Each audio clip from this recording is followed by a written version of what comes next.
సభా సరస్వతికి నమస్కారం. నా ప్రాణానికి ప్రాణమైన తెలుగు ప్రేక్షక దేవుళ్ళందరికీ నమస్కరిస్తూ, పీపుల్ మీడియాస్ హరికథ సంభవామి యుగే యుగే. ఏమండి, 47 ఏళ్ళు దాటి 48వ ఏట్లోకి ఎంటర్ అయ్యా నేను. 48th year of cinema. క్షమించాలి, చప్పట్లు కొట్టడం కోసం చెప్పలేదు నేను. కానీ ఏమండి, 48 ఏళ్ళు అయింది. ఆ క్యారెక్టర్ చూసారండి, అలా రాసేస్తారా, అలా తీసేస్తారా? నవ్వుతావంటే అమ్మాయికి పిచ్చగా ఉందా? సరే, పీపుల్ మీడియా విశ్వప్రసాద్, నేను ఇంట్లో మనిషిని. అంటే అమెరికా వెళ్తే ఇంట్లోనే భోజనం పెడతారు నాకు, ఫర్ యువర్ కైండ్ ఇన్ఫర్మేషన్. అలా కాకపోయినా we're a family friends, family, సొంత ఫ్యామిలీ. కానీ ఒక కథ, ఆ కథలో ఆ ఛాలెంజింగ్లో ఇలాంటి గ్లామర్ పక్కన ఇతను పోటీ నాకు. ఏమంటే 48 ఏళ్ళ సినిమాలో కష్టపడి చేస్తున్నా చెప్పని నన్ను చేస్తుంటే వీళ్ళు పోటీ అండి. ఈ అమ్మాయి ఇప్పుడు ఇలాగుందండి. అందులో చూశారు కదండి, ఇక్కడ దాకా వేసుకుని ఈటి పట్టుకుని వచ్చింది. ఏంటి సంపేద్దాం ఏంటి భయం, అసలు మామూలు కాదండి. లేడీస్ టైలర్నైనా నేను నీకు చెట్టు కింద ప్లేడర్ ఇష్టం అయితే నేనేం చేయను దానికి. అహనా పుల్లెంట్ నుంచి చెట్టు కింద ప్లేడర్ల నుంచి ఏదో నా బతుకు నేను బతుకుతుంటే ఆ నలుగురు దగ్గర నుంచి మార్చారండి గేరు మార్చి కొడుతుంటే ఈ రోజున హరికథ ఫస్ట్ కంప్లైంట్ చేసి తర్వాత మంచులోకి వెళ్తాను నేను. నువ్వు ఇది ఏమండి ఛాలెంజ్ చేసి చెప్తున్నాను నేను. ఇది చూశాక మీరందరూ ఈ వెబ్ సిరీస్ అనే మాట వెంటంటేనే ఒకలా ఉంది నాకు.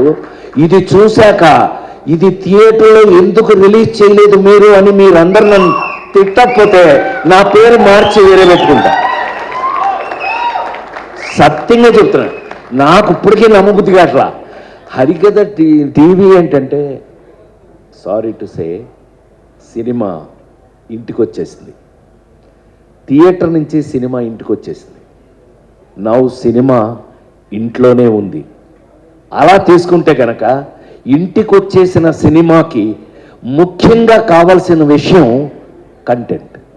ఇవాళ అద్భుతమైన కంటెంట్తో ఇండియా వైడ్ నాకు ఎంత ఆశ్చర్యంగా ఉందంటే, థ్యాంక్స్ టు మా విశ్వ, దీన్ని డిస్నీ హాట్స్టార్ వాళ్ళు కొనేసుకున్నారు. నేనేం చేయలేను, పాప నవ్వుతాడు ఎలా అంటే, ఏం చేయలేము. కానీ కంటెంట్కి, ఇందులో ఉన్న కంటెంట్ని హాట్స్టార్ వాళ్ళు కొనేసి ఇంత మీరు చూసారో లేదో, ఈ మధ్యకాలంలో మీరు కల్కి, లగ్గం వరకు యాక్ట్ చేశాను నేను. మీరు చూసిన నిన్నటి వరకు సినిమాలు, జనక అయితే కనుక అన్నీ బ్రహ్మాండంగా చూశారు మీరు. నేను లైన్లోనే ఉన్నా. కానీ నన్ను ఏమండి, ఆ చిరంజీవి కూతురు మేల్కొండ ఉండకుండా సేనాపతి అని ఒక సినిమా తీసి ఇండియాలోనే బాంబేలో ఫంక్షన్ చేశాడు. Best performer of the year award ఇచ్చారు నాకు. నన్ను ఇందులోనూ వదలట్లేదు. అందుకని నేను ఎక్కువ అంతకంటే మాట్లాడకుండా ఈవేళ డిస్నీ హాట్స్టార్లో హరికథ సంభవామి యుగే యుగే. 48 సంవత్సరాలుగా ఇండస్ట్రీలో కంటిన్యూ అవడం it's not a joke. As usual it's not a joke. 48 years నేను ఇంకా పనిచేస్తూ నా కోసం. ఇందాక కొన్ని ఫోటోలు చూడండి, వాడు ఏంటోడు, నీ దెబ్బ ముసిల్ నీకెందుకు పోరా అని అనలేము. రంగాచారి, మరి ముఖ్యంగా ఒక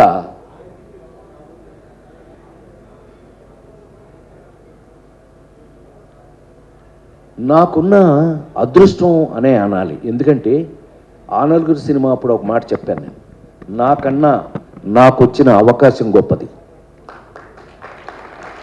నేను గొప్పవాడిని కాదు, నాకు వచ్చిన అవకాశం గొప్పది, అది భగవంతుడిచ్చేది. మా రచయిత గారు చెప్పారు చక్కగా ఎలా ఐడియా వచ్చింది, ఇది రాజేంద్ర ప్రసాద్ మీద ఎలా ప్లే చేయాలి అని చెప్పి. అది అదృష్టం కేవలం. మీరు నాకు ఆ అవకాశం ఇవ్వటం, మ్యాగీ ఇరగదీసేసి దాన్ని డైరెక్ట్ చేసేయటం అన్నీ ఓకే. కానీ ఇప్పుడు అంటే త్రేతాయుగం, ద్వాపరయుగం, కలియుగంకి వచ్చేసిన కలియుగంలో ఇవాళ వస్తున్న కథలు మీరు చూస్తూనే ఉన్నారు కళ్ళ ముందు. నిన్నగా మొన్న చూసాం, ఆడెవడో చందనం దొంగ వాడు హీరో. సరే, హీరోల్లో మీనింగ్లు మారిపోయినాయి.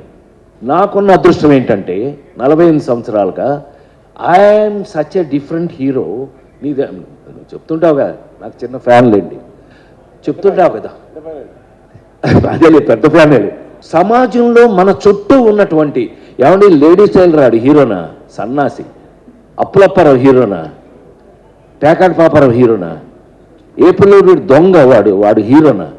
కానీ సమాజంలో మన చుట్టూ మనతో పాటు మన పక్కనే ఉన్న క్యారెక్టర్స్ని తీసుకుని హీరోగా నటించి ఇంతకాలం మీ ముందున్న నేను